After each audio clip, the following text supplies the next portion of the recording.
Good morning student, कैसे हैं आप लोग? सब ठीक है। चलिए, आप फर्स्ट सेमेस्टर के स्टूडेंट हो और हमारा थर्ड पेपर है ज्ञान एवं पाठ्यक्रम। ओके बच्चों, मैं Radhika institute of teacher training से दीपा ठाकुर बोल रही हूँ और आज हम अपने वीडियो में लेकर आए हैं रविन्द्रनाथ टैगोर का ज्ञान मीमांसा विचार एवं शिक्षा दर्शन और टैगोर के शिक्षा दर्शन के आधारभूत सिद्धांत। ओके बच्चों, चलिए आप हमारी वीडियो को लाइक करिए, शेयर करिए, सब्सक्राइब करिए एंड बेल आइकन को भी प्रेस करिए ताकि हमारी सारी वीडियो आप तक जल्द से जल्द पहुंच जाए। ओके बच्चों, चलिए हमारा फर्स्ट टॉपिक है रविन्द्रनाथ टैगोर का ज्ञान मीमांसा विचार। टैगोर अपने दर्शन के अनुसार संसार की सभी विभिन्न वस्तुओं के बीच मेल अथवा एकता देखते थे। दूसरे शब्दों में वे आत्मा, परमात्मा, प्राकृतिक सौंदर्य, शक्ति, सत्य, व्यक्ति, समाज, स्वदेश प्रेम, विश्व प्रेम आदि विरोधी तत्वों के बीच वह एकता या समन्वय देखते थे। उनका विश्वास था कि यही एकता सृष्टि और इसी में सत्य का निवास उनका विश्वास था कि यही एकता सृष्टि और इसी में सत्य का निवास है।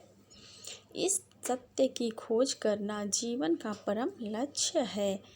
इसी परम लक्ष्य की प्राप्ति के लिए आत्मानुभूति का होना आवश्यक है।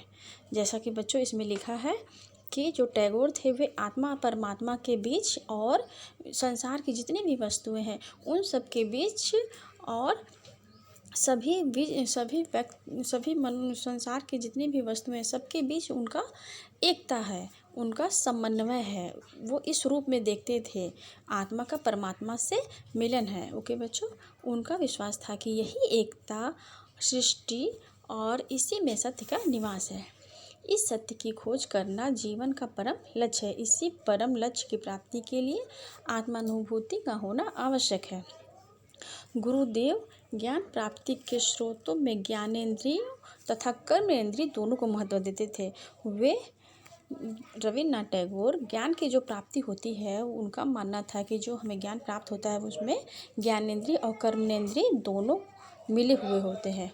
इनका मानना है कि संसार का समस्त ज्ञान इनके द्वारा ही प्राप्त किया जा सकता है। जैसा कि पहले बताया जा चुका है कि टैगोर भौतिकवाद तथा आध्यात्मिकवाद दोनों के समन्वय में विश्वास रखते थे। ओके बच्चों, जो रविन्द्रनाथ टैगोर थे वे भौतिकवाद और आध्यात्मिकवाद दोनों में विश्वास करते थे तथा मानव विकास के लिए दोनों को आवश्यक मानते हैं। आत्मा परमात्मा के ज्ञान के स्रोतों के रूप में ये योग महत्व देते हैं तथा इन्होंने प्रेम योग के महत्व को भी स्वीकार किया है। इसके बाद है रविन्द्रनाथ टैगोर का शिक्षा दर्शन। टैगोर महान मानवीय गुणों से परिपूर्ण थे। उन्हें विज्ञानों तथा